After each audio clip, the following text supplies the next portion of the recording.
Welcome to the Yellow Brick Rabbit and part 2 of Let's Talk Disney Star Wars, the series in which we examine the characters as brought to us by this franchise, one by one. In part 1 we looked at Ben, Finn, Poe, and Phasma, so if you haven't already, please check out part 1 if you're interested. Today we'll be starting with Huxx, the little angry Admiral boy. Which begs the question, looking at the characters in this film, you've got to ask, where are the last two generations? Why is there hardly anyone over the age of like 25? Who is this guy supposed to be? How is he a brilliant commander or whatever? I think there's like one throwaway line to suggest that he's some amazing tactician, but then every single thing we ever see him do breaks like every fundamental rule of strategy in the book. And you're like, this guy doesn't know the first thing about command. What are you talking about? And if you want a good example of what I was talking about with the beats before in part 1, go watch him screaming at people for like a minute and a half from episode 7 again. There are no beats.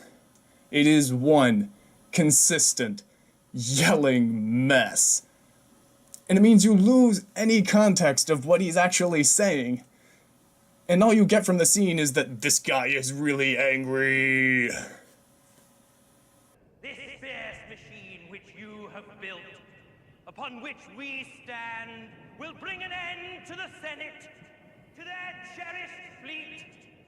All remaining systems will bow to the First Order, and will remember this as the last day of the Republic.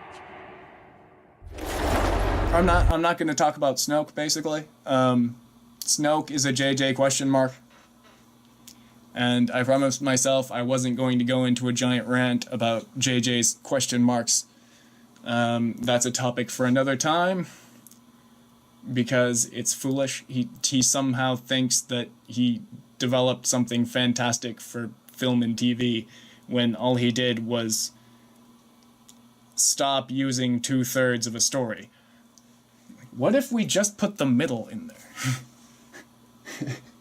What do you mean just the middle? Then it has no context, yes, but then we put another middle after that that completely subverts the first one. Why? To catch people out and wonder what's happening. Yeah, how long do you think that's gonna last? Just watch, episode 9's gonna end with us finding out that actually Rey and Finn smashed into the side of the wall of that Star Destroyer they flew through on Jakku, and they've been dead and dreaming this in their death.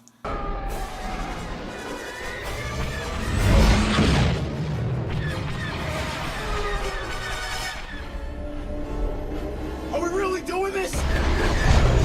I'm just kidding. I know. And I went into the JJ stuff. I'm not, no more JJ. Nope. Okay, let's just talk about Snoke. Oh yeah, he's a giant question mark. He's deliberate question mark. This is what I mean. Like, it's not clever. He is deliberately written to be obscure and vague. And only that. But I don't really have much of a problem with Snoke. He's your typical dark, mysterious wizard villain. It's been used a million times, and that's fine, because it works. The problem is that he goes from being that dark, wise, mysterious enemy to a pompous cartoon that loves to hear his own voice. So much that it gets him killed. Oh yeah, while waltzing around in a bathrobe telling people to take things off because they look ridiculous. Right. And I know I'd say I stay away from plot holes, but why doesn't the Supreme Leader know about the tracking system installed on his own ship? And Supreme Leader leads me to another...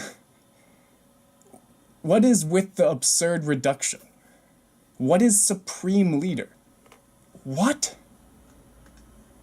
It's so blanketly descriptive. So bland and powerless. Supreme Leader. Emperor. Yeah, words matter. Yes, they make a difference. Yes, they do. Go look at some Shakespeare. And I mean, if it was just that, then fine. They made one mistake. Yeah, that's not a great name. Okay, but it's all good. No, it's not all good. The First Order. What is the First Order? Well, they're the first. The first of what? No, they're not. The Empire came directly before them, and the Republic before that, so they're the first of nothing. And the first of what? Order. Order. The Jedi Order? Order 66? No, obviously not. Where is the Order? It suggests that they're divided into like cells, independent cells, with a governing body comprised of the leaders of said cells that organize and decide on a common... Why? Because that's almost universally the type of organization that's meant when you're talking about orders. Like, I get it, like the Galactic Empire is a very descriptive name, but at least what it describes is recognizable. First Order is a completely empty name, and contradictory, because they are literally the surviving remnant of the Empire. Yes, that's right, I called them the Remnant. The Resistance. Oh, I see. There's an order with a leader and a resistance. Harrowing news as the boss of the nation declares hostilities towards the adversaries, who will face the totalitarianism by surviving. It's tragic. It's just tragic. So let's talk about something else. Who's next? TR8R, or the affectionately named TR8R. You know, the guy who has a random fight with Finn. You know, the guy who yells, "Traitor!" Why does everyone know this janitor? I know, I'm bringing it back to Finn because there's nothing about the stormtrooper to really say other than that he's angry that someone betrayed them. Which is understandable. People generally don't like traitors. People on both sides generally don't like traitors.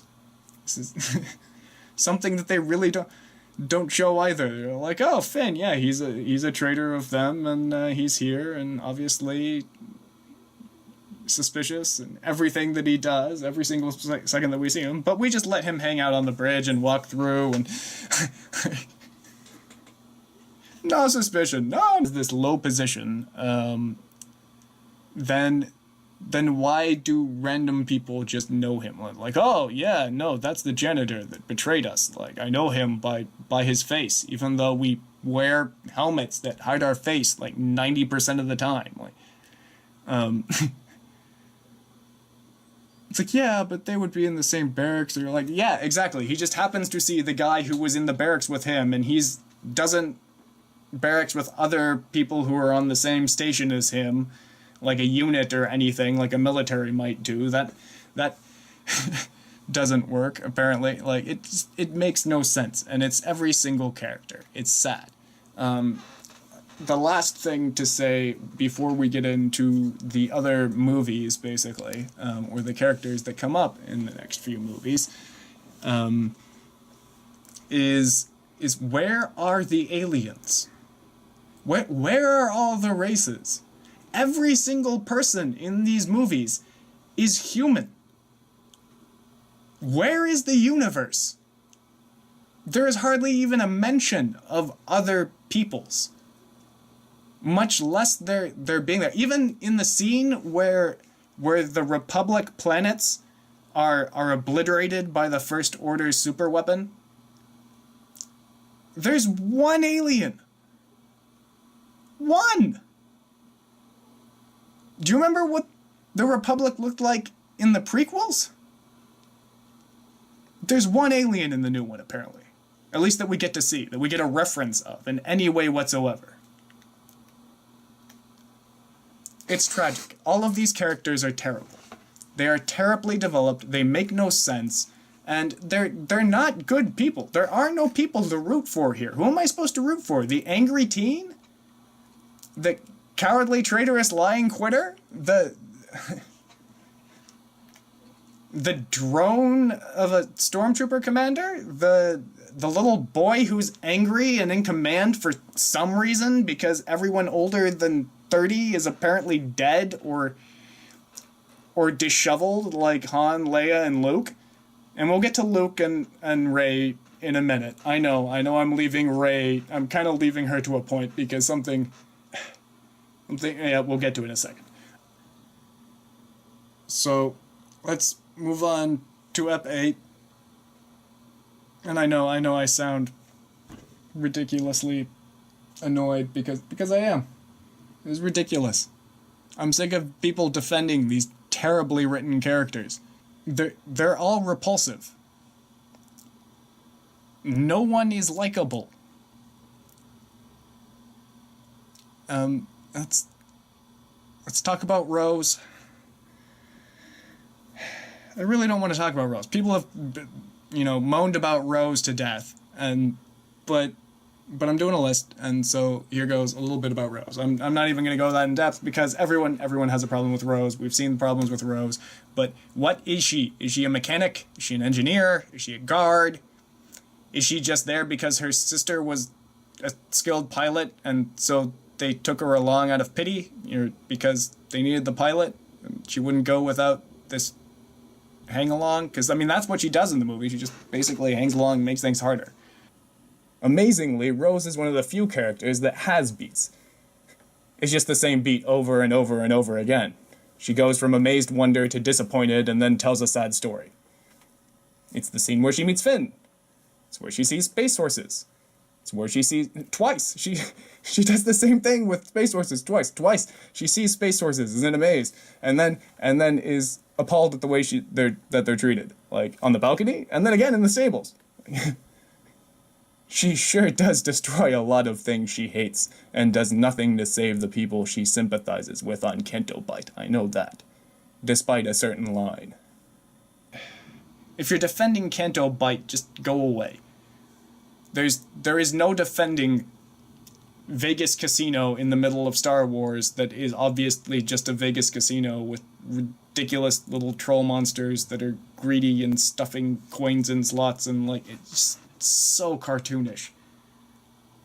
And so Earth. So just they're all wearing suits. And you might go oh no, but there's it's not a time. It's basically black and white suits. It's so Earth stuck that it just pulls you out of the entire universe. But we're talking about characters here, so let's talk about Rose. I'm sorry. Let's talk about Rose and how she completely and utterly destroys the life of the poor slave children in Canto Bight. Because somehow she knows how this was. She was there, and she knows all the plight of these poor people there. And yet, for some reason, she saves the animals and leaves the slaves there to fend for themselves. Actually, even tells them to fight for them. Yo, help us. At your own detriment. That's what's gonna happen. And what they do is terrible. Let's run down the ramifications of what Rose and Finn do on Canto Bight and how that is going to affect the life of the poor slave children on Canto Bight. At the very least, they're going to have to work like crazy to clean and repair everything as fast as possible that is there. Did you think that the rich people were going to do that? No, that's why they have slaves. They're bad people who have slaves. But you are hurting the slaves here. But it's gonna cost them money. They were gonna be bad to the slaves anyway, so they're hitting them in the finances. What do you think the first thing they're going to cut finances on are? Whatever condition the slaves had before, whether it was measly or subpar, it's the first thing that's gonna get cut because of this incident if they have to, make up money somewhere. And if it's worse than that, if they can't make it up through that, then they're probably going to do something even worse, like sell those slaves that they can't afford to take care of anymore in any way, and sell them to places like, I don't know, the spice mines of Kessel. Working on it, even as a slave, there are degrees.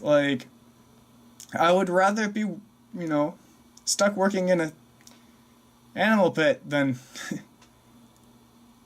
a disgusting mine where my chances of living past like 5 days are basically zero.